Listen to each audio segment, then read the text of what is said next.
Baik, sahabat Suara Sidoarjo, boleh dibilang saat sekarang ini banyak sekali orang jualan online atau bisa dikatakan ini eranya jualan online. Kebutuhan dari ujung rambut sampai ujung kaki bisa kita temukan di internet, dengan kata lain apa saja bisa dijual secara online. Tapi tentunya kita semua tahu ya, meski banyak kesempatan, tidak semua orang punya kisah sukses untuk jualan online. Tidak sedikit juga online shop yang tutup di tengah jalan, dan cerita-cerita macam inilah yang seringkali kita dengar. Ada orang yang sukses di all shop, ada juga orang yang akhirnya gulung tikar pada saat dia memulai bisnis all shop. Nah, lika-liku jualan online, sudahkah langkah Anda selama ini tepat, efektif, dan efisien? Selama 1 jam ini sampai jam 10 pagi nanti kita akan ngobrol bersama dengan Pak Roni Hamustamu, Direktur Quadrant Consulting. Tentunya Anda juga bisa mendengarkan serta mengakses kami, atau Anda juga bisa bertanya di 031 896 1514 atau di SMS WA kami 0821 3264 109. Tentunya untuk komunikasi bisnis ini juga disiarkan di RGR Tulungagung FM 91,1 dan juga di Praja Angkasa Trenggalek FM 88,9. Saya sapa langsung Pak Roni. Selamat pagi Pak Roni. Assalamualaikum Pak Roni. Waalaikumsalam, selamat pagi Mas Panji dan sahabat Suara Sidoarjo dimanapun Anda berada. Mohon maaf, tadi nggak sengaja background saya kebalik. Saya belum sempat nonton itu. Mungkin bisa reka ulang ini. Bisa, tapi saya harus keluar dulu. Jadi nggak usah dilanjutkan aja. Baik, Pak Roni. Dan juga sebelum ngobrol lebih jauh dengan Pak Roni ini, saya juga ingin sapa beberapa partisipan. Sudah ada kurang lebih 15 partisipan ini. Selamat pagi Pak Andi Pratama, kemudian selamat pagi untuk Anda yang punya gadget dengan akhiran A20, terus A83. Ada Pak Rudi Balmater juga, selamat pagi Pak. Selamat pagi, Pak.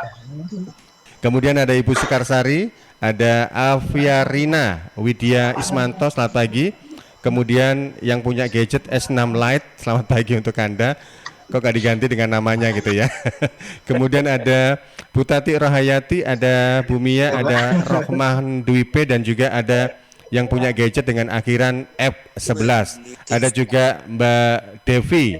Selamat pagi untuk para partisipan yang juga gabung via Zoom ini. Baik, Pak Roni silakan mengenai lika-liku jualan online. Ini Terima kasih. bisnis yang menggiurkan, tapi di sisi lain juga kadang mereka yang ada juga yang unsukses gitu ya, yang unhappy dengan bisnis ini. Silakan Pak Roni. Terima kasih Mas Panji. Seiring dengan munculnya teknologi internet, banyak orang yang masuk ke sektor itu. Bahkan saya ingat persis sekitar 20 tahun yang lalu banyak juga yang menjalankan yang sekarang kita kenal sebagai online shop begitu ya. Tapi tutup semua tuh. Nah, pertanyaannya kenapa semua tutup? Tidak semua hal-hal yang baru itu sebetulnya siap untuk disebar di pasar. Mengapa? Karena ada yang namanya konteks. Kadang-kadang kalau kita lupa dengan soal timing, maka kita membaca timing itu sebagai cepet-cepetan, siapa cepat dia dapat. Padahal di dalam timing itu ada elemen yang jauh lebih penting, adalah ketepatan waktu. Apakah sudah cukup matang hari ini untuk saya masuk? Nah, disinilah yang terjadi namanya saraf baja, tarik-tarikan, kuat mana nih? Gitu.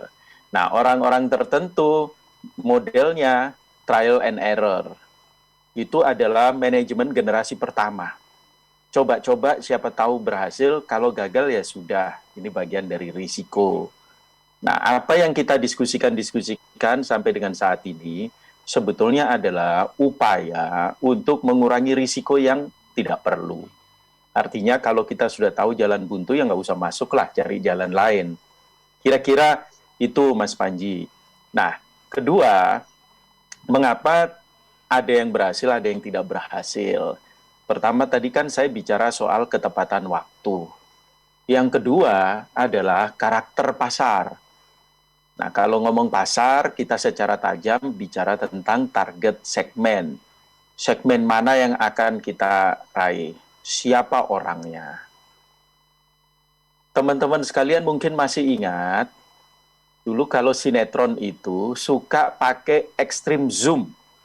Extreme zoom itu artinya, itu aktornya, di kameranya itu didekatkan ke arah aktor sampai katakanlah 3/4 kepala ini memenuhi monitor TV. Kenapa begitu?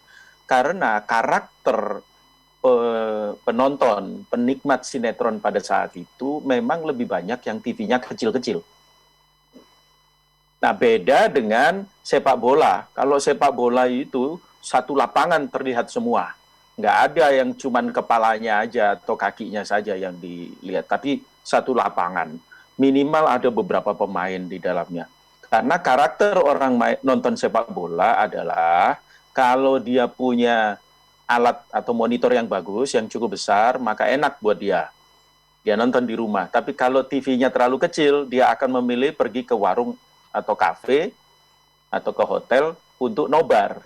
Layarnya gede-gede. Jadi orang bisa menikmati keseluruhan. Nah, karakter seperti ini mesti kita lihat. Jangan sampai kita bicara tentang teknologi internet, tetapi masyarakatnya tidak siap. Saya beri satu contoh yang sederhana. Pemerintah pernah melakukan sesuatu yang menurut hemat saya terburu-buru. Membangun pusat-pusat teknologi internet begitu. Dibangun di setiap kabupaten. Tujuannya adalah membantu UMKM, termasuk ya petani nelayan. Kalau punya produk supaya bisa dijual di internet gitu ya. Tapi nggak lama kemudian mangkrak. Kenapa? Karena yang penting itu bukan soal internetnya, yang penting itu adalah apakah orang bisa memaksimalkan internetnya, apakah orang bisa memanfaatkan. Hari ini misalnya banyak sekali orang yang mengatakan kita masuk pada era 4.0, 4.0. Betulkah demikian? Betul. Apakah terjadi? Saya katakan belum. Kita sampai hari ini masih 3.0, 3.0. Kenapa? Kita masih bicara soal komputerisasi dan interkoneksi lewat internet. Kita belum masuk secara dalam kepada hal-hal yang lain. Kita 4.0 itu maksudnya adalah teknologi kita sudah 4G, 4G, tetapi mindset pengambil kebijakan kita di bidang pemerintahan misalnya belum, di bisnis juga belum. Mayoritas ya, mungkin 1-2 ada yang sudah, tapi mayoritas belum. Dan kalau kita ngomong pidatokan kemana-mana, kita masuk 4.0, itu sebetulnya kelihatan keren di hadapan orang yang tidak tahu, tapi bagi orang yang paham, itu akan menjadi kelihatan lucu. Sama seperti kita mau mengatakan, oke, izinkan saya naik sepeda pancal masuk jalan tol. Nanti pengelola jalan tol mengatakan boleh saja asal kecepatan minimum 60 kilo per jam. Ini kan jadi rumit gitu. Karena ada isu-isu mana yang pas, mana yang tidak pas. Jadi kedua di situ. Segmennya siapa, target marketnya siapa, dan karakter mereka seperti apa. Apakah betul mereka katakanlah mengkonsumsi produk-produk itu, mencari informasi dan membelinya melalui internet, melalui online. Betul bahwa ada peluang kita bisa ambil. Saran saya, kalau modal kita kekuatannya tidak besar, lebih baik kita dalam tanda kutip menunggangi, memaksimalkan apa yang ada. Tapi kalau kita harus mendidik pasar yang disebut market education, itu mahalnya setengah mati. Jangan sampai duit sudah habis, belum sempat dapat penjualan, dan itu berisiko. Nah, yang ketiga, berdasarkan karakter pasar itu, maka kita bertanya pada diri kita, apa yang bisa kita berikan? Produk barang jasa apa yang kita bisa berikan? Karena kalau tidak, hanya memperpanjang rantai, hal-hal yang tidak perlu, malah ngerepotin. Itu kejadian di dalam banyak kasus. Karena kita salah lihat. Nah, yang berikutnya adalah bagaimana cara kita mengantar produk barang jasa kita supaya mereka tahu. Bagaimana tetangga-tetangga saya, bagaimana orang yang ingin saya jualin itu tahu bahwa saya bisnisnya lewat online. Maka di awal-awal, biasanya bisnis online tidak bisa berdiri sendiri. Mereka masih akan menggunakan radio untuk promosi bahwa ada website yang namanya itu, atau ada aplikasi namanya itu. Mereka masih menggunakan billboard, masih masuk koran majalah, masuk TV, dan bisa masuk media sosial untuk menunjukkan ke sana. Nggak bisa berdiri sendiri. Ketika sudah ada yang namanya basis massa, baru bisa berdiri sendiri. Nah, pertanyaannya mungkin Mas Panji adalah mengapa orang masuk ke sana? Karena teknologi online itu akan memotong rantai yang luar biasa. Kedua, kalau potongan rantainya bisa terjadi, maka biayanya akan turun secara signifikan. Kedua, kecepatan bisnisnya itu akan meningkat tajam. Ketiga, itu jarak antara pelanggan, konsumen, dengan penyedia atau penjual itu bisa hampir tanpa batas. Kita bisa pesan satu buku saja, tapi nanti buku dikirim dari Amerika. Atau pesan satu produk barang tertentu yang nilainya tidak terlalu besar, tapi itu bisa datang dari RRT misalnya. Nah, ini sangat memungkinkan. Tapi ketajaman-ketajaman online itu perlu menjadi perhatian kita. Nanti kita akan bahas lebih dalam. Sambil ini masuk Mas Panji, itu ada sahabat saya yang jago betul, nanti perlu sharing itu bagaimana pemaksimalan online, terutama misalnya untuk branding produk maupun manusia, maupun personal branding. Nah, itu ada Pak Heru Soleh, baru gabung ini saya lihat. Pak Heru Soleh, Ya. ini bisa dikatakan expert di dunia all shop ini Pak Roni. Pak Heru Soleh expert di bidang terutama branding dan terkait dengan media sosial, terkait dengan hal-hal yang saya sebut tadi. Nanti yang all shop ada lagi, belum masuk ini. Namanya Pak Mega, belum masuk. Tapi beliau founder dari satu jejaring namanya Santri. Baik. Saya coba ke Pak Heru Soleh kalau begitu ya Pak. Ya, silakan. Pak Roni ya. Selamat pagi. Assalamualaikum Pak Heru Soleh. Posisi mikrofonnya masih silang, berarti masih unmute di sana. Mungkin bisa Waalaikumsalam Pak. Selamat pagi semuanya. Ya, selamat pagi Pak Heru Soleh. Pak Heru Soleh posisi di mana Pak? Saya di Bogor Pak. Oh, di Bogor, kota hujan. Lagi hujan di sana sekarang Pak?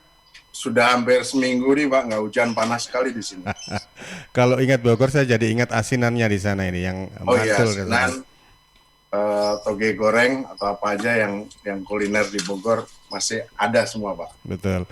Baik, Pak Heru Soleh berbicara tentang jualan online ini. Kan kita tahu bahwasanya untuk media kita untuk jualan online itu kan macam-macam. Ada yang marketplace, ada yang menggunakan akun sosial media sendiri. Kalau Anda melihat lebih menggiurkan yang mana sih Pak? Ikut marketplace atau kita mengoptimalkan sosial media milik kita ini Pak Heru Soleh?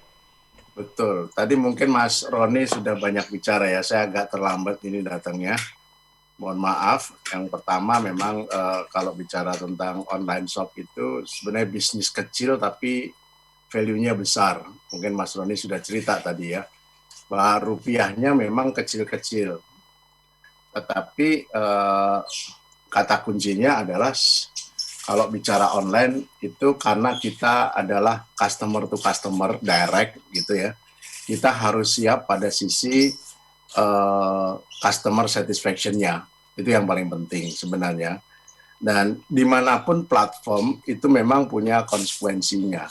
Kalau kita punya taruhlah di platform yang sudah ada, online shop yang ada, maka kita harus ikut aturan semuanya gitu ya.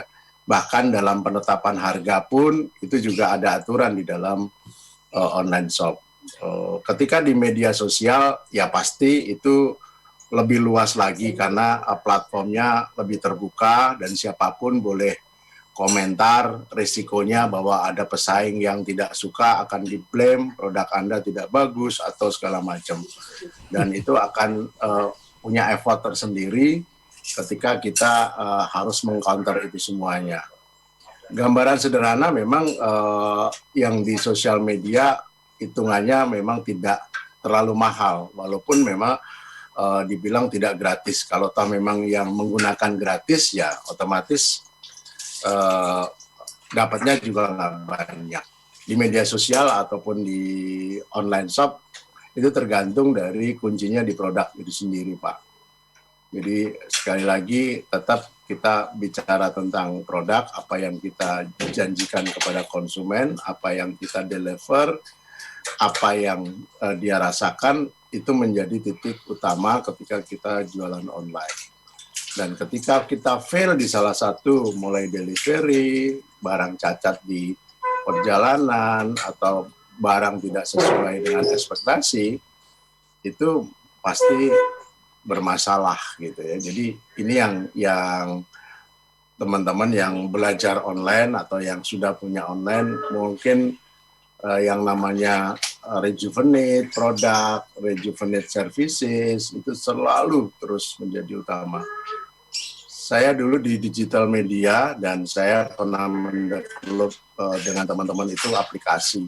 Tetapi kuncinya waktu itu memang aplikasi yang jualan film, seperti kalau sekarang Netflix atau di yang sekarang lagi ngetop, kalau dulu di UCTV dan sebagainya. Tapi kembali bahwa trust itu menjadi kata kunci. Mungkin itu Pak, gambaran sederhana membuka diskusi kita. Mudah-mudahan nanti akan lebih dalam lagi. Iya, baik. Terima kasih. Ya, terima kasih Pak Heru Soleh, dan juga untuk partisipan yang lain yang ingin komentar atau juga bertanya, boleh ya, ini mumpung ada kesempatan jadi bisa dioptimalkan, bisa dimanfaatkan. Dan juga untuk sahabat-sahabat pendengar yang ada di Tulungagung maupun Trenggalek yang ingin bertanya, silakan Anda bisa sampaikan pertanyaan Anda lewat SMS WA di 0821 3264 109 atau on air langsung di 031 896 1514. Saya ke Pak Mega, apakah sudah join Pak Roni? Belum ya Pak Roni? Saya belum lihat nih, saya belum lihat Pak Mega. Pak Mega belum muncul begitu. Mungkin ya? kita bisa tanya Pak Rudi begitu. Pak Rudi Balmar. Pak Rudi kan terkait juga dengan bisnis yang ada kaitannya dengan teknologi handphone begitu. Baik, ya Pak Rudi, selamat pagi Pak Rudi. Perusahaan yang beliau Hi, good morning, sir. jabat di sana. Good morning tuh Pak Rudi. Good morning, sir. Good morning, Pak. Terima kasih banyak dengan kesempatan ini. Kemarin malam saya menerima undangan dari my Professor Roni untuk bergabung jam 9. Pertama-tama saya sangat gembira untuk mendengar dan program ini. Kenapa? Sebab ini salah satu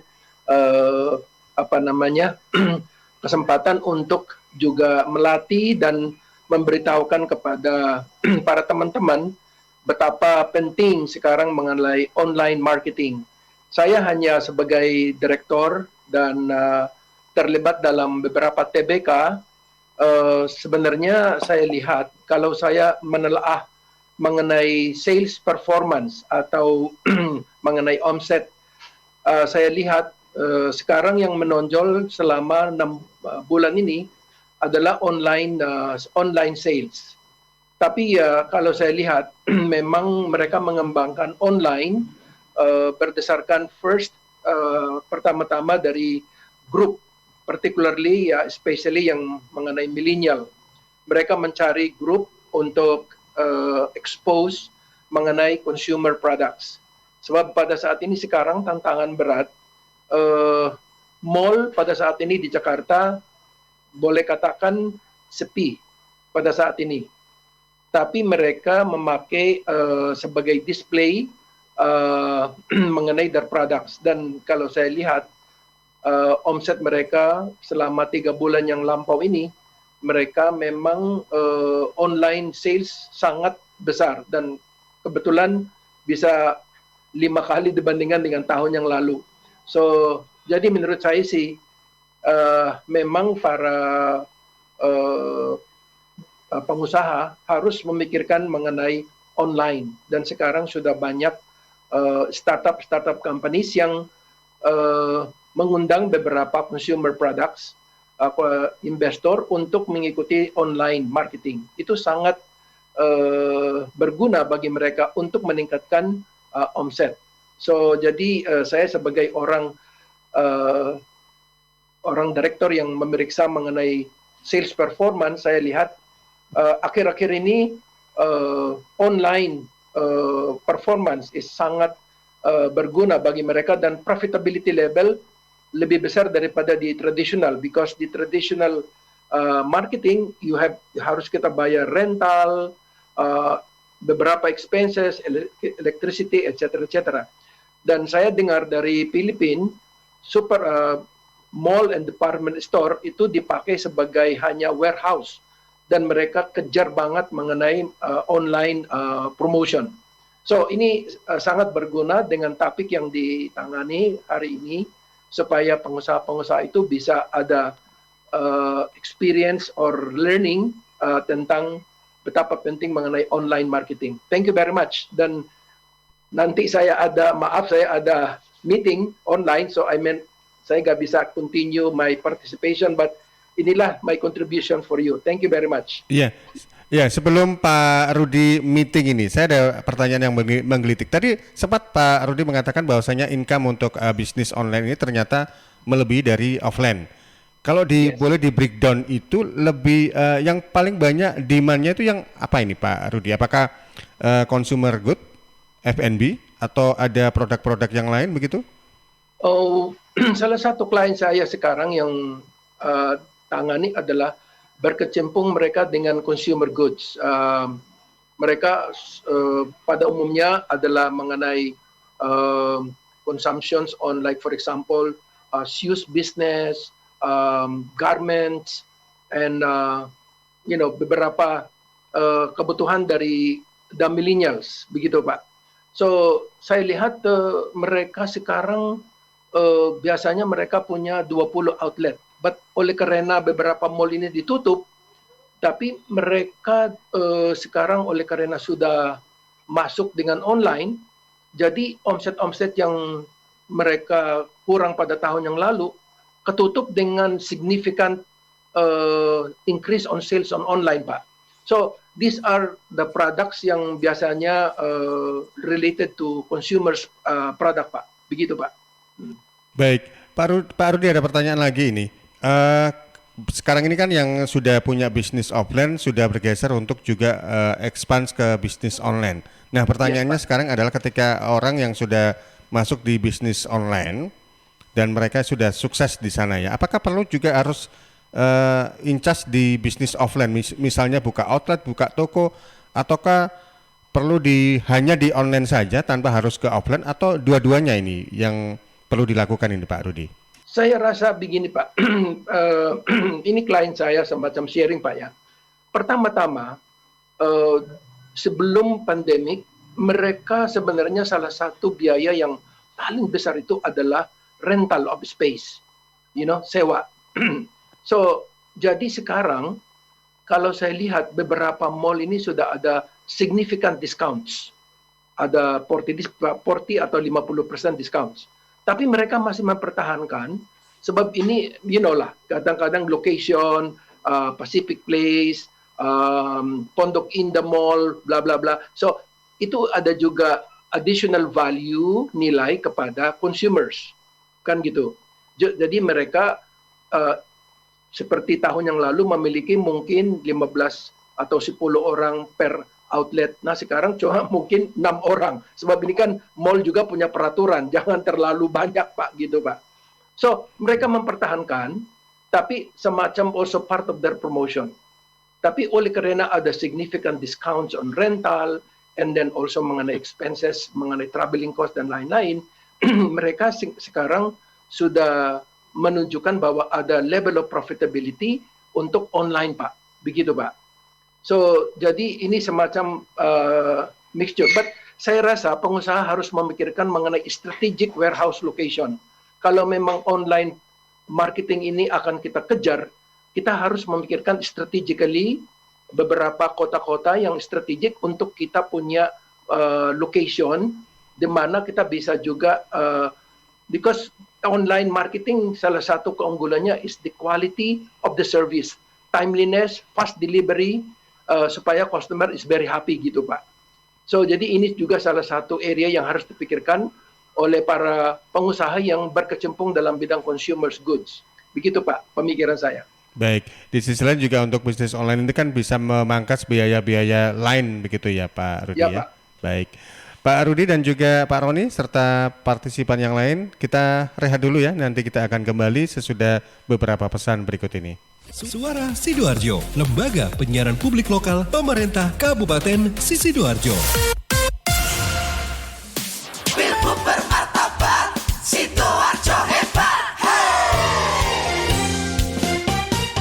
Sidoarjo, yuk podo semangat. Kita sambut pilkada serentak. Ajak sanak saudara memberikan suara untuk masa depan Sidoarjo. Ojo lali hari Rabu 9 Desember 2020. Rame-rame ke TPS kita nyoblos.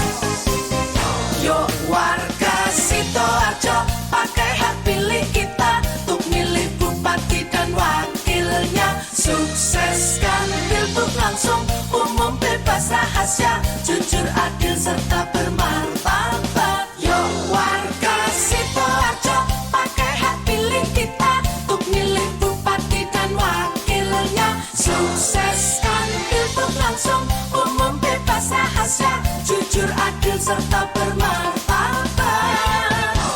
Pilgub bermartabat, Sidoarjo hebat.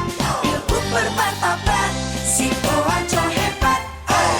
Sukseskan pilgub Sidoarjo 2020. Sahabat, air adalah 2/3 dari komponen penyusun tubuh kita. Jadi pilihlah air yang bukan hanya untuk pelepas dahaga, tapi punya nilai lebih. Untuk sehari-hari pilihlah air mineral Santri, produksi Kopontren Sidogiri Pasuruan. Air mineral Santri tidak hanya menyehatkan, tapi juga ikut mengembangkan perekonomian umat. Air mineral Santri bisa Anda dapatkan dalam berbagai kemasan, mulai dari 120 ml, 240 ml, 330 ml, 600 ml, 1.500 ml, dan galon. Untuk info lengkap dan pemesanan silakan Anda bisa hubungi Ustadz Muhammad Seger, CV Lantabur Sidoarjo.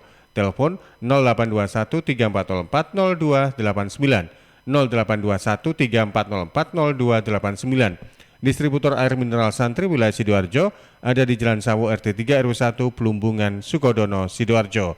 Air minum ya Santri. Saya yakin sebetulnya semua ibu ingin memberikan ASI eksklusif untuk buah hatinya. Saat kita menyusui si bayi itu ya, rasanya kita ini adalah ibu sejati. Namun kadang banyak ibu yang tidak percaya diri untuk menyusui karena mungkin ASInya sedikit dan keluarnya tidak lancar. Supaya ASI ibu lancar dan berlimpah, bisa minum ASI Fit. Adalah suplemen yang terbuat dari herbal, yaitu ekstrak dari daun katuk. Daun katuk sudah secara turun-temurun digunakan oleh orang-orang tua kita dulu untuk melancarkan ASI dan membantu agar ASI jadi banyak dan berlimpah. Anda yang minum ASI Fit bisa memberikan ASI eksklusif dengan penuh percaya diri. Kelebihan lain dari ASI Fit adalah mengandung vitamin B kompleks yang membuat ibu selalu bugar. Biasanya kalau kita punya bayi tuh sering begadang kan? Bayinya bangun malam-malam, rewel dan nangis. Nah, dengan kandungan vitamin B kompleks di dalam ASI Fit, ibu akan selalu bugar. Sehingga ASI pun semakin lancar. Dengan ASI Fit, ASI lancar, ibu bugar, anak pintar.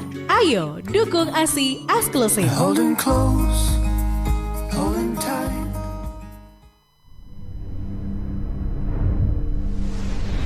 Penyebaran virus COVID-19 semakin meluas. Mari bersama-sama kita lindungi teman dan keluarga dengan langkah yang sederhana. Download aplikasi Peduli Lindungi dan ajak orang-orang sekeliling Anda, termasuk teman dan keluarga, untuk memakai aplikasi Peduli Lindungi. Aplikasi ini berfungsi untuk melacak penyebaran virus COVID-19 dengan cara mengumpulkan informasi yang dibutuhkan, kemudian membagikan informasi tersebut melalui akses Bluetooth. Ketika Bluetooth aktif, orang-orang saling terkoneksi dan saling membagikan ID yang terenskripsi sebagai identitas pengguna aplikasi. Kemudian, petugas kesehatan akan menghubungi orang-orang yang memiliki resiko tertular COVID-19 dan menyarankan untuk memeriksakan diri serta karantina secara mandiri. Data Anda tidak diakses kecuali Anda beresiko tertular COVID-19. Dengan melakukan pelacakan ini, kita dapat mencegah, mengurangi, bahkan menghentikan penyebaran virus COVID-19. Dan bagaimanakah menggunakan aplikasi ini? Pertama, install aplikasinya, kemudian input nama dan nomor handphone. Anda akan diminta untuk memasukkan kode ATP yang dikirimkan pada nomor handphone yang terdaftar. Jika sudah, izinkan aplikasi mengaktifkan Bluetooth dan pastikan Bluetooth dalam keadaan hidup agar Anda berada dalam jangkauan perlindungan dari COVID-19. Download dan install aplikasi Peduli Lindungi melalui website pedulilindungi.id atau melalui Google Play Store. Iklan layanan masyarakat ini persembahan Kementerian Kominfo RI dan Indonesia Persada ID untuk menyiarkan baik.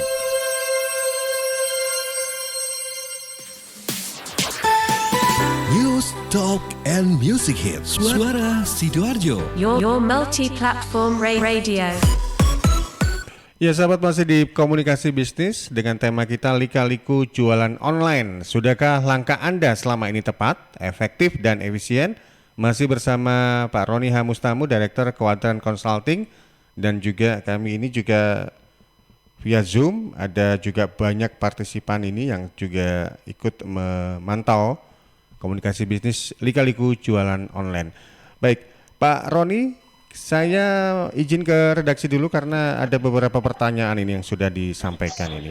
Silakan. Ya, Karin. Iya, jadi ini sudah ada 3 pertanyaan yang maksud di WhatsApp redaksi. Yang pertama dari Ibu Merlin di Surabaya. Untuk mengembangkan bisnis online itu selain lewat media-media seperti radio dan juga sosial media yang lainnya, apakah menggunakan metode paid promote itu baik ya? Yang kemudian dari Mas Anatoni di Tulangan. Untuk menarik bisnis pelanggan untuk menarik pelanggan tentunya juga harus dengan tampilan foto yang menarik. Nah, di awal memulai bisnis ini lebih baik mana kira-kira? Kita menyewa fotografer profesional, bisa dari teman sendiri atau memfoto langsung dengan kemampuan sendiri, meskipun kemampuan memfoto saya masih terbilang sangat jelek. Yang ketiga dari Mbak Catherine di Gedangan. Orang yang baru saja mendirikan bisnis online, apakah membutuhkan tim khusus atau lebih baik jika dikerjakan sendiri lebih dulu baru nanti membentuk tim ya? Baik, terima kasih. Ada 3 pertanyaan dari Mbak Merlin, Mas Anatoni, dan Mbak Catherine. Silakan Pak Roni. Terima kasih Mas Panji. Dari 3 pertanyaan ini, nanti perkenankan saya pertanyaan yang nomor 2 itu biar dikonsumsi oleh Pak Heru Soleh. Beliau ahli sekali itu tentang foto tadi ya. Iya. Nah, beliau sendiri juga penggemar foto. Jadi penggemar fotografi. Jadi nanti bisa diangkat oleh beliau. Jadi kalau ditanya apakah menggunakan metode paid promote itu baik, hati-hati. Kalau kita mendorong yang negatif, itu ada konsekuensi yang lain. Artinya begini, kalau kita nembak satu, nanti yang nembak kan punya kemampuan membalas, itu harus kita hitung. Nah, pertanyaan ketika kita sudah mengalami tembakan, bisa nggak kita mengirimkan tembakan kedua? Kalau tidak bisa, jangan pernah lemparkan tembakan. Nah, bad promotion itu ada yang namanya backfire, dampak negatif. Kita harus hitung kalau nanti kita lemparkan yang promosi yang jelek, nanti kalau balik kita bisa nggak meredamnya, kita bisa nggak menggunakan energinya untuk memantulkan sesuatu yang lebih besar. Kalau tidak, malah bahaya. Lalu menurut hemat saya. Jadi lebih baik kita gunakan pendekatan yang positif-positif aja.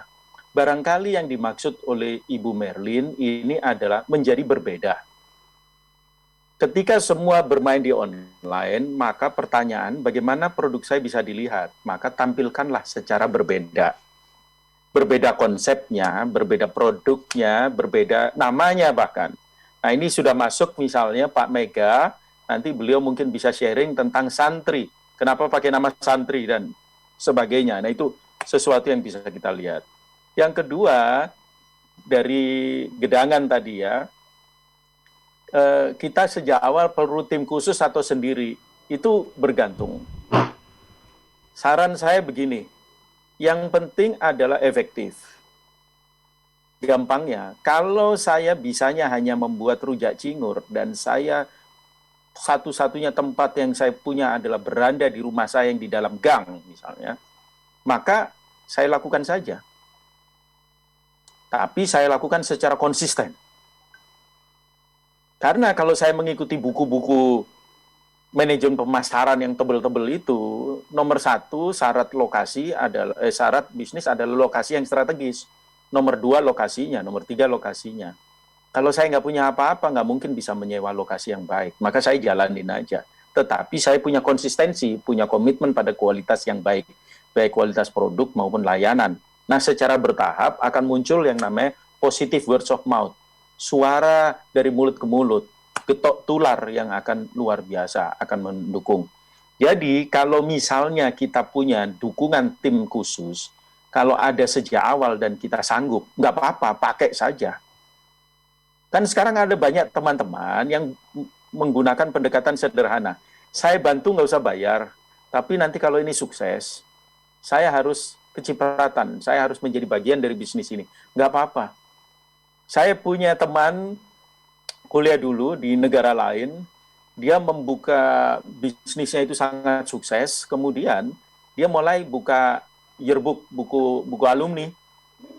Dia kumpulin data, dia lihat teman-temannya, dia tawarin, kamu mau nggak buka di kota ini, saya beri gaji sesuai dengan posisi branch manager, saya beri lagi saham 20%. Tapi sahamnya tidak boleh dibawa, kalau kau keluar sahamnya tetap tinggal, jadi ada dividen 20%. Orang bertanya, apa nggak rugi memberikan 20%? Dia menjawab, jangan lupa, saya enak-enak tidur di tempat saya, orang lain bekerja dan saya dapat keuntungan 80%. Nah, rasa kemauan untuk berbagi seperti ini, itu kadang-kadang tertutup dengan serakah. Tetapi ketika kita berhasil, orang ini kemudian luar biasa. Di negaranya, dia kemudian menjadi sangat luar biasa. Tapi kalau memang kita nggak punya apa-apa, bahkan teman pun belum ketemu, ya sudah kerja sendiri. Yang penting konsisten. Kira-kira itu. Nah, kalau tentang foto menarik atau tidak, ya, atau bagaimana cara membuat foto yang menarik, apakah sewa atau saya lakukan sendiri, saya harap ini Pak Heru Soleh ini bisa berbagi ini. Gimana Pak Heru? Iya, monggo Pak Heru Soleh. Oke, selamat pagi Pak Mega, apa kabar? Ketemu kembali ya. Ya, saya memang kalau bicara online ini kan nggak semudah apa yang kita bayangkan. Yang pertama memang kita menjadi landasan dalam bisnis online ini adalah tentang jujur. Jujur ini penting. Tadi Mas Roni menyinggung masalah bad campaign atau bentuk-bentuk lain yang sifatnya negatif, itu sebaiknya dihindari. Kenapa kok saya bilang jujur itu penting? Karena kita bertemu dengan konsumen langsung, yang langsung dikoreksi apapun yang kita sampaikan. Jadi yang menurut saya 3 hal yang perlu diperhatikan. Pertama adalah jujur. Kedua, jualan online itu adalah jualan persepsi, sehingga visual menjadi penting. Pak Roni cerita bagaimana moto makanan yang bagus, yang indah, gitu ya, yang kalau orang lihat, sudah menarik, gitu. Itu yang namanya harus visual. Yang ketiga yang tidak kalah penting adalah yang kita jual adalah kepercayaan, trust. Nah, kepercayaan ini bisa saja muncul dari berbagai hal. Pertama, kalau lihat dari visualnya tadi, sudah orang percaya kalau ini memang produknya bagus.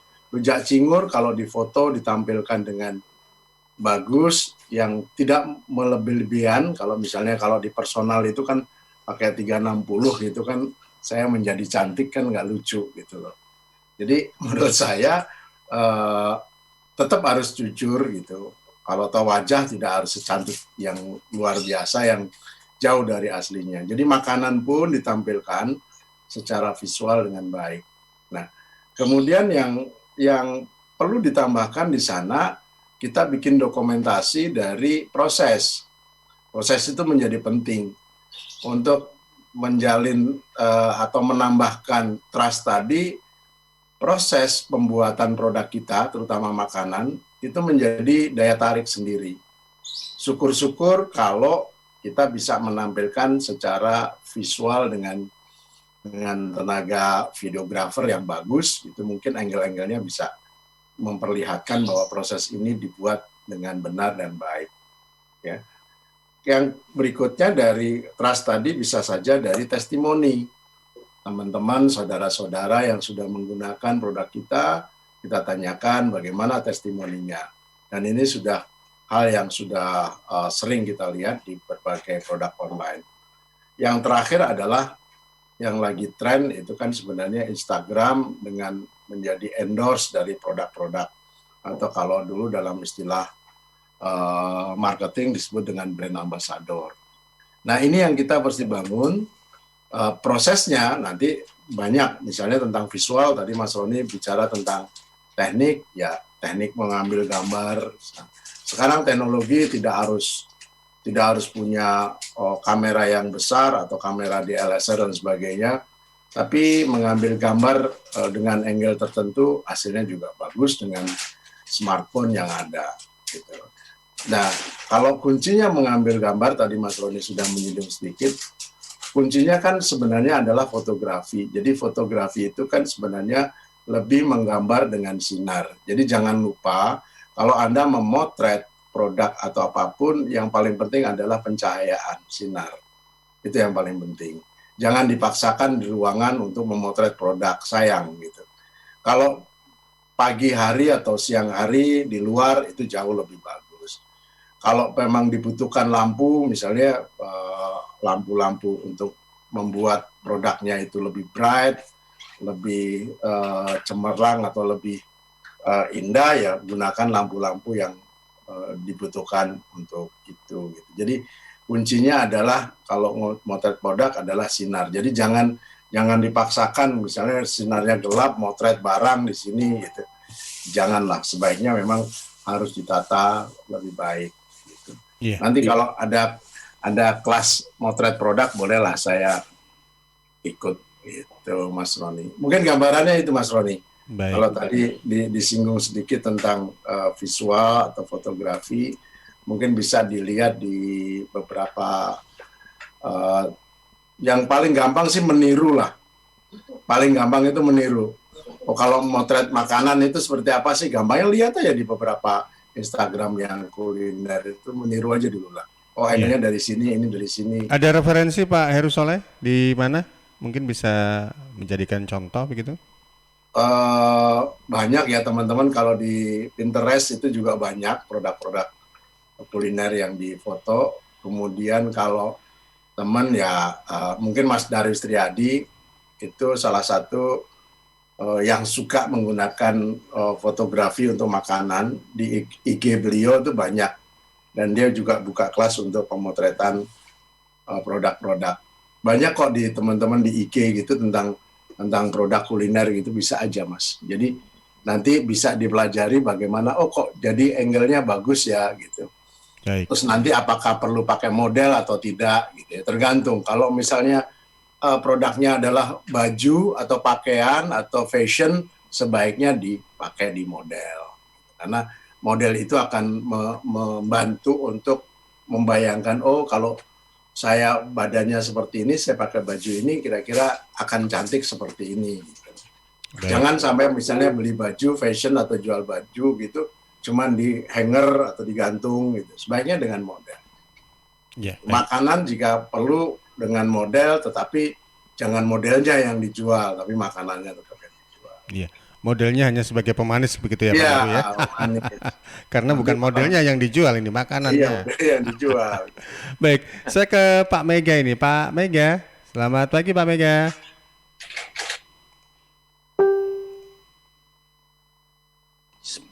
Iya. Mic-nya belum di mute. Oh, belum di unmute ya? Pak Mega mau di unmute Pak Mega? Itu yang ada ikon mic. Jelas ini. Nah, kalau ini sudah mantul, mantap betul Mbak Mega. Baik, Pak Mega mungkin bisa share cerita sedikit atau berbagi pengalaman mengenai bisnis online. Saya coba cek tadi Pak Roni memberikan info mengenai santri.biz. Ini semacam kayak marketplace begitu ya Pak Mega ya? Ya. Terima kasih. Selamat pagi. Assalamualaikum warahmatullahi wabarakatuh. Bapak Ibu Warahmatullahi semuanya. wabarakatuh. Senang saya bisa menyampaikan, bisa menjelaskan sedikit kalau ditanya. Dan saya sependapat dengan Pak Heru tadi bahwa bisnis online tidak semudah yang diperkirakan orang. Punya barang lalu di online kan begitu terus laku begitu, tidak. Jadi tetap harus ada yang namanya marketing, sistem salesnya itu ada. Jadi cara pemarketingannya, salesnya itu ada semua, dan itu yang tidak pernah dilakukan oleh para UMKM tadi, sehingga ya mereka hanya meletakkan atau membuat website begitu saja ditunggu tanpa melakukan suatu marketing. Nah, Santri.biz ini kami develop untuk membantu UMKM tadi, bukan hanya untuk memposting atau memasukkan barang-barangnya saja. Nantinya kami akan membantu membuat akademi santri, pelatihan bagaimana memarketkan produknya tadi, baik secara lokal dan secara nasional dengan sistem online marketing. Jadi dengan WhatsApp marketing, dengan FB marketing, itu yang akan kami latihkan kepada member-member kami.